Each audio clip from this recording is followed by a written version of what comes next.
الرحیم والصلاة والسلام علی رسولہ الکریم۔ اذن گرامی کتب ہم نے تعالی آج سورہ المجادلہ سے لے کر سورہ التغابن تک جو ہے وہ 28ویں پارے کی تلاوت ہوئی۔ سورہ المجادلہ یہ بنیادی طور پر اس میں مختلف مضامین کے ساتھ ساتھ ایک مرکزی مضمون جو ہے وہ ازدواجی رشتوں میں ایک پیدا ہو جانے والی غلط فہمی کے حوالہ سے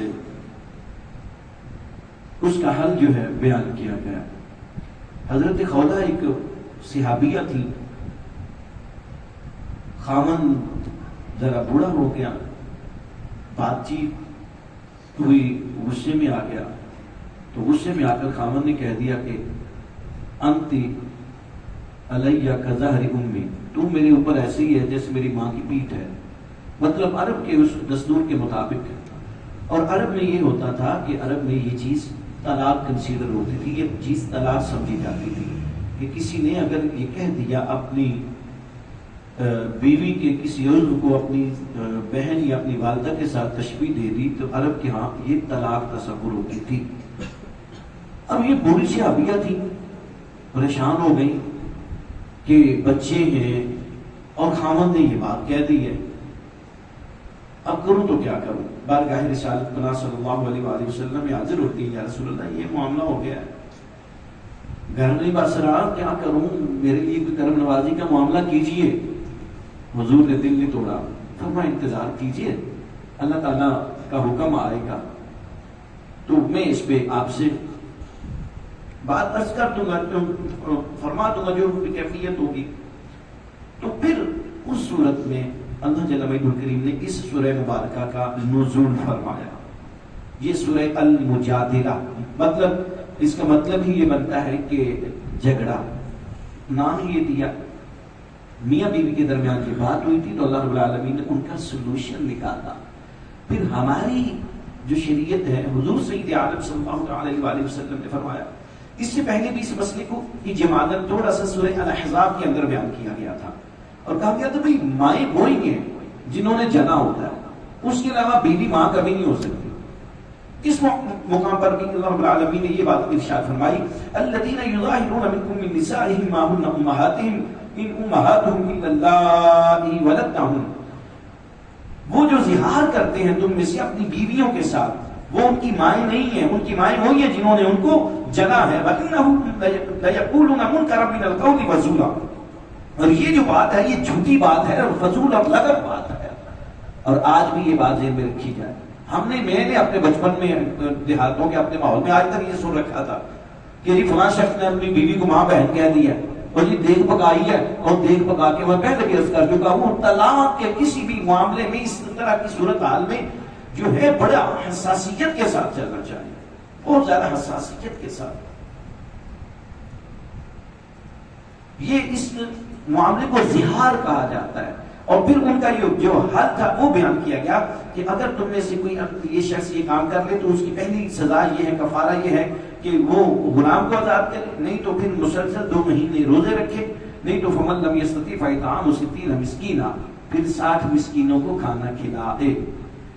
یہ عزیزان گرامی قدر ان کے حوالے سے۔ اور پھر یہ مطلب بوڑھیاں صحابیاں تھیں، ان کا سیدنا فاروق اعظم رضی اللہ تعالیٰ بڑا اکرام کیا کرتے تھے، بہت احترام کرتے تھے۔ ایک دن اس راستہ میں جو ہے انہوں نے سیدنا فاروق اعظم کو روک لیا، اور آپ اس وقت امیر المومنین تھے، بات چیت کرتی رہی، مختلف لمبی باتیں ہوئی، تو جو مصاحبین پاس کھڑے تھے کہا امیر المومنین آپ کو اپنے وقت کا احساس ہونا چاہیے، آپ مملکت اسلامیہ کے سربراہ ہیں اور ایک بوڑھی خاتون کے لیے آپ نے اتنا وقت لگا دیا۔ میں صدقے جاؤں اپنے کملی والے کے تربیت یافتہ غلاموں کے۔ سیدنا فاروق اعظم فرماتے تو اسے بوڑھی دیکھ رہا ہے، میں اسے وہ دیکھ رہا ہوں کہ جس کے دل کی صدا اللہ اس کے حل کے لیے 7 آسمانوں سے اس کا جواب قرآن میں اتارتا ہے۔ کیا اس کا اللہ کے ہاں بڑا مقام ہے؟ اس کا معاملہ پیدا ہو گیا تو جبرائیل وہی لے کر آ گیا تھا، اور کائنات کی خواتین کے لیے اللہ تعالیٰ نے رہنمائی کا سامان جو ہے اس سورہ مبارکہ میں بنایا۔ پھر عزیزان گرامی قدر سورہ المجادلہ میں بڑے خوبصورت انداز سے اس چیز کی وضاحت کی گئی آیت نمبر 7 کے اندر اور آیت نمبر 8 کے اندر کہ یہ جو مجلس کے اندر بیٹھ کر ایک دوسرے کے کان میں باتیں کرنی، اس کی انتہائی مذمت جو ہے یہ بیان کی گئی ہے۔ منافقین کا یہ طرز عمل تھا حضور کے متعلق باتیں کیا کرتے کان میں اور آ کر کہتے لولا یعذبنا اللہ بما نقول حسبهم جہنم یصلونها بئس المصیر. یہ کہتے ہیں یہ عذاب آتا ہے، ہم تو ایک دوسرے کے ساتھ باتیں کرتے ہیں ان کے خلاف، لیکن ہمارے اوپر عذاب کیوں نہیں آتا؟ فرمایا انتظار کر لو، اللہ کا عذاب آ کے رہے گا. تو اس چیز کی مذمت بیان کی گئی اور یہ انتہائی ناپسندیدہ چیز سمجھی جاتی ہے کہ کانوں میں سرگوشی کر کے بات کرنا جو ہے، خاص طور پر مجلس کے اندر، تو یہ بالکل جو ہے قرآن کریم نے اس معاملے پر بیان کیا. اور پھر اس کے بعد آداب رسالت، آداب مجلس رسالت کچھ بتائے گئے. ایک وقت کے لیے حکم ہوا کہ حضور سے بات بات پہ صحابہ پوچھتے سوالات، یا ایھا الذین آمنوا اذا ناجیتم الرسول فقدموا بین یدی نجواکم صدقہ ذالکم خیر لکم وأطہر فإن لم تجدوا فإن اللہ غفور رحیم. کہ جب تم رسول اللہ سے کچھ سوال پوچھنا چاہو کوئی علیحدگی سے، تو اس سے پہلے صدقہ دیا کرو، ایک دن آج صدقہ دینا جی تم نے. یہ حکم آیا باقاعدہ، یہ قرآن کریم کی سایہ مبارکہ میں. مطلب بات بات پہ حضور کو پوچھ لینا، مطلب الحمدللہ علماء کے اوپر اللہ تعالیٰ نے وہ ذمہ داری لگائی ہوئی ہے. شاعری فیض صاحب کی نماز ایسی ہوتی ہے جس کے بعد الحمدللہ علیحدہ سے یا ویسے بھی احباب کے مسائل، اور یہ سب سے دنیا میں جو اویلیبل سہولت ہے نا ویسے یہ علماء کی ہے. اکثر احباب کو تو بازار میں چلتے ہوئے 6 مہینے بعد ملاقات ہونا، وہ یاد آیا ایک مسئلہ پوچھنا، تو یار مسئلہ اتنا ہی خیر اہم تھا، 6 مہینے تو انتظار کرتا رہا، آج تجھے مفتی صاحب مل گئے، عالم صاحب مل گئے، تو ان سے اب مسئلہ پوچھنا شروع کر لیا، پھر نہیں جی بتائیں، اور وہ ذمہ داری ہے. لیکن بہرحال یہ کام جو تھا متفق روایات کے مطابق، یہ جو کام تھا سب سے پہلے مولا علی پاک نے کیا. ایک درہم صدقہ دیا، سوال پوچھا، جیسی بات ہوئی اللہ نے فرمایا حبیب پیارے دوسرے غلام جو ہے ان کے لیے مشکل ہو جائے گی. علی کا کیا ہے؟ علی کا تو سارا کچھ آپ کا ہی ہے، علی کا تو سارا کچھ، علی نے تو سارا کچھ آپ کے قدموں پہ قربان کر دینا. اور یہ ہوا پھر علی نے تو اولاد کا اپنا خاندان رسول اللہ کے قدموں پہ قربان کر دیا. علی کے اوپر والے ہوں یا علی کے نیچے والے ہوں یا علی خود ہو، اپنے پاس کچھ نہیں رکھا، کہا اس کی بات نہیں، نرمی کیجیے. اور پھر اس کا حکم جو تھا وہ منسوخ ہوا. کہا اشفقتم ان تقدموا بین یدی نجواکم صدقات فاذا لم تفعلوا فتاب اللہ علیکم فاقیموا الصلاۃ وآتوا الزکاۃ واطیعوا اللہ ورسولہ. ہم نے محسوس کیا ہے کہ حبیب کے جو غلام ہیں ان کے اوپر یہ بات مشقت ظاہر ہے، غریب لوگ بھی وہاں پر موجود تھے، تو دل کی تمنا تو ہر بندے کی ہوتی ہے. تو فرمایا حبیب پیارے نہیں، اس چیز کی ہم ان کو معافی دے دیتے ہیں، ویسے آپ کے ساتھ یہ مخلص ہیں. اور پھر عزیزان گرامی کہتے ہیں حزب الشیاطین اور حزب اللہ کی بات ہوئی. یہاں پر اس معاملے پر علی کا یہ اجازت ہے کہ اس آیت پر صرف انہوں نے عمل بے شک، ہاں جی، جس چیز کا میں اجمالاً اشارہ کر رہا ہوں، فیض صاحب بھی مزید اس بات کو ایلیبوریٹ کر رہے ہیں کہ یہ صرف حضرت مولا علی کا اعزاز ہے کہ اس آیت پہ پوری امت مسلمہ میں سے اگر کسی نے عمل کیا تو صرف اس کو سورہ بنو نذیر بھی کہا جاتا ہے. اگر قبیلہ بنو نذیر کی ہسٹری کے حوالہ سے اور اتفاق سے یہ ساری صورتیں جو آج تلاوت ہوئی اور مزید اتفاق سے کہ 28ویں پارے کی تمام صورتیں جو ہیں یہ مدنی صورتیں ہیں، 28ویں پارے کی تمام صورتیں جو ہیں وہ مدنی صورتیں ہیں. اور فیض صاحب نے ہمیں یہ ایک عطا کی ہوئی علمی، میں یہ بھی دہرایا کرتا ہوتا ہوں کہ یہ جو سورہ مجادلہ ہم نے پڑھی ہے اس کی ایک اور خاصیت یہ ہے کہ اس کی ہر آیت میں کم از کم ایک بار لفظ اللہ ضرور آتا ہے. دو آیات میں جی 4 دفعہ، آخری میں 4 دفعہ، آخری میں بھی 4 دفعہ، پہلی میں بھی 4 دفعہ، اور اس کے بعد ہر آیت میں 3 دفعہ، 3 دفعہ، 2 دفعہ. یعنی کوئی آیت ایسی نہیں ہے جس میں اللہ تعالیٰ کا نام، اس میں جلالت اللہ جو ہے وہ نہ آتا ہو. اتنی کمال کی یہ مبارک صورت ہے. پھر اس کے بعد سورہ حشر ہے گرامی کا جی، صورتوں کے لحاظ سے آدھا قرآن بھی آگے، ہاں جی، صورتوں کے اعتبار سے آدھا قرآن مجید آگے اور آدھا قرآن مجید پیچھے، اس اعتبار سے 57 صورتیں آگے، 57 پہلے، 57 صورتیں ماشاءاللہ، بالکل 57 صورتیں اس سے پہلے اور 57 صورتیں اس کے بعد. یعنی کہ صورتوں کے اعتبار سے آج ہم نے آدھا قرآن پڑھا، آج آدھا قرآن پڑھا، باروں کے اعتبار سے نہیں، الحمدللہ. پھر عزیزان کرام کہتے ہیں سورۃ الممتحنہ، بالخصوص وہ خواتین جو ایمان لے کر آئیں. صلح حدیبیہ کی شرائط کے حوالے سے ایک شرط ہے اور کوئی نچوڑ ہے اس مبارک صورت کا. شرائط کیا تھی؟ ان شرائط میں ایک شرط یہ تھی کہ جو شخص مدینہ کا مکہ چلا جائے گا، مکہ والے مدینہ بھیجنے کے پابند نہیں ہوں گے، لیکن جو شخص مکہ کا مدینہ آ جائے گا مدینہ والے اس کو بھیجنے کے پابند ہوں گے. اگر کہ کبار صحابہ نے اس میں بڑا غصے کا اظہار بھی کیا، ناراضگی کا مطلب یا رسول اللہ یہ کیا ہو رہا ہے، ہم ان کی باتیں مانے جائیں. آقا سید عالم صلی اللہ علیہ وسلم جو جانتے تھے وہ کائنات کا کوئی اور شخص دنیا میں جا نہیں سکتا، فرمایا جو میں جانتا ہوں تم نہیں جانتے. اور پھر یہ چیز ہوئی. اس میں پھر ایسا ہوتا کئی صحابہ آ جاتے اور پھر مشکل کے معاملات ہوتے, پھر ایک جگہ پر راستے میں پڑاؤ کر لیا جاتا ہے, الگ سے دنیا قائم ہوتی ہے.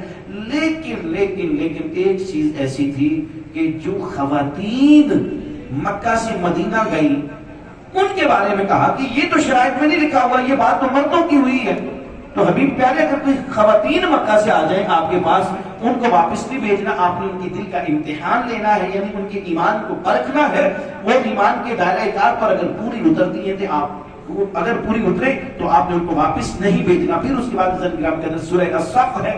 سورہ الصف میں بنیادی طور پر اللہ رب العالمین نے مسلمانوں کی اس صفت کا اظہار کیا کہ یہ جب لڑتے ہیں ان الذین یقاتلون فی سبیلہ صفا کأنهم بنیان مرصوص, کہ وہ اللہ کی راہ میں ایسے جہاد کرتے ہیں جیسے سیسا پلائی ہوئی دیوار ہے. لیکن افسوس یہی ہے کہ آج وہ سیسا پلائی ہوئی دیوار جو ہے وہ گرتی ہو چکی ہے. اسی وجہ سے تو فلسطین کے لیے ہم صرف دعائیں کر سک رہے ہیں اور اس کے علاوہ نہیں کر سک رہے. لیکن یقین جانیے ہمارے جتنے بھی مسلم ممالک اس وقت کے حکمران ہیں یہ اللہ کے حضور ضرور جواب دہ ہوں گے.